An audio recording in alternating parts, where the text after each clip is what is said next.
চোখের পানি ফেলে আল্লাহকে বলো, মাওলা বহুদিন তোমাকে নারাজ করেছি, আজ ওয়াদা করছি আর তোমাকে নারাজ করব না।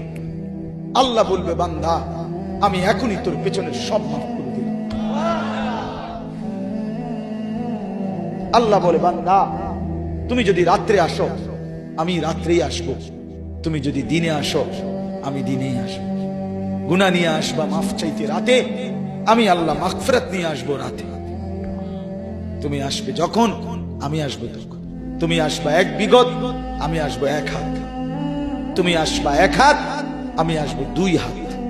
তুমি আসবা হাঁটতে হাঁটতে, আমি আসবো দৌড়তে দৌড়তে। আও না বান্দা, আও, দেও সেজদা দাও, গোলামি করো, বন্দেগী করো, আমাকে ডাকে। কেন ভুলে গেল? মা গাররাক, মা গাররাক। আল্লাহ বলছে কোরআনে, মা গাররাক। এই মানুষ, এই আমার বান্দা, কেন আমারে ভুলে গেল? কেন ভুলে গেল? আমি কি সৃষ্টি করি নাই? আমি কি অঙ্গ প্রত্যঙ্গ দেই নাই?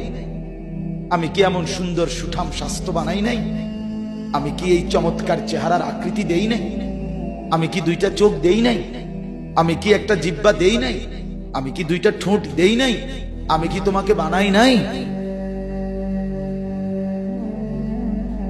বলে বলো না ছেলেরা, উত্তর দাও ভাই, রাত গভীরে উত্তর দাও। গভীর রাত, এখন কোটি কোটি মানুষ ঘুমায় গেছে। তুমি এখন বলো ইনসাফের সাথে, কত নারী দেখলে স্বপ্ন মিটবে? কত উলঙ্গ ছবি দেখলে তোমার তৃপ্তি হবে? হ্যাঁ, মোবাইলে কত নগ্ন ছবি দেখলে তোমার আউশ মিটবে? বলো ভাইয়া, বলো বলো বলো, একটা ছেলে বলো। পৃথিবীর কত লক্ষ নারী দেখলে তোমার আর দেখতে মন চাইবে না? কত উলঙ্গ ছবি দেখলে তোমার আর মন চাইবে না? যে মদখোর, যে নেশাখোর, সে তো আটলান্টিক মহাসাগরের ভরা মদ খেলেও তার তৃপ্তি হবে। যে জুয়ারি, সে জুয়া খেলতে খেলতে তার যদি ভিটা মাটি বউ বাচ্চাও দিয়া দেয়, তারপরও তার জুয়ার নেশা যাবে। যে নারীতে আসক্ত, তার তৃপ্তি হয়। গুনাহ তৃপ্তি দেয় না, নাফরমানি তৃপ্তি দেয়। দুনিয়া একদমই অল্প, একদমই অল্প, একদমই অল্প, একদমই অল্প। আজকে যারা বৃদ্ধ মানুষ, আপনারা ভাবেন আপনি সেই ছোট্ট ছিলেন, আপনি কিশোর হলেন, তরুণ হলেন, যুবক হলেন, আজ অক্ষম দুর্বল বৃদ্ধ হলেন। আর কয়েকদিন, যে কোনো দিন আপনি কবরস্থান। আজকের যুবক ভাই, তুমি ভাবো, তুমি তো প্রথম দিন যুবক ছিলে না, এক ছোট্ট কোলের বাচ্চা ছিলে। আজ তুমি ধীরে ধীরে তোমার সেই শিশুকাল চলে গেল, কিশোর কাল চলে গেল, তরুণ কালও চলে গেল। তাহলে পিছনের এই সময় যেহেতু গেছে, তো ধরে নাও যৌবন কালও চলে যাবে। কোন সন্দেহ, কোন সন্দেহ। বন্ধু আমার, নষ্ট হইও না, নষ্ট হইও না। জীবন বড় দামি, সময় বড় দামি, হায়াত বড়ই দামি। এত সুন্দর যৌবন নষ্ট করে দিও না।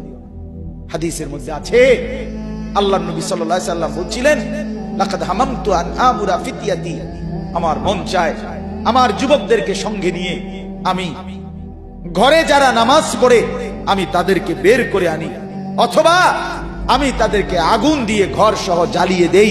নবীজির হাদিস এটা।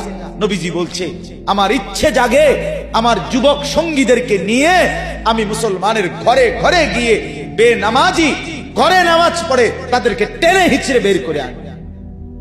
কথা ছিল এই, কথা ছিল যুবক সমাজ গড়বে, কথা ছিল যুবক মানুষকে আল্লাহর দিকে ডাকবে, কথা ছিল যৌবনকাল আল্লাহর জন্য ওয়াকফ করবে।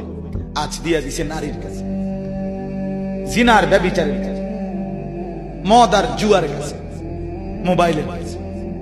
আস্তাগফিরুল্লাহ, আস্তাগফিরুল্লাহ, আস্তাগফিরুল্লাহ। এক নারী এত দরকার, এক মেয়ে এত দরকার যে দুনিয়া ভুলতে হবে, আখিরাত ভুলে যেতে হবে, সমাজ ভুলে যেতে হবে। এক নারীর মধ্যে এতটা কি হয়ে গেল যে এটার পিছনে সারাক্ষণ সময় দিতে হবে? এটা কি এমন আশ্চর্য বস্তু? নারী আর পুরুষের, স্বামী আর স্ত্রীর মিলনেই তো পৃথিবীর সেই আদম হাওয়া থেকে এই পর্যন্ত মানুষের ধারাবাহিকতা। এটা তো একটা স্বাভাবিক প্রক্রিয়া। হাজারো কোটি মানুষ পৃথিবীতে স্বামী আর স্ত্রীর পবিত্র বন্ধন হইছে, তো সেটা তুমি একটু অপেক্ষা করলে তোমার জীবনও আসবে। কথা বলেন না কেন? এটা একটা সহজ বিষয় না। আল্লাহ তাআলা আমাদেরকে বুঝার তৌফিক দান করেন।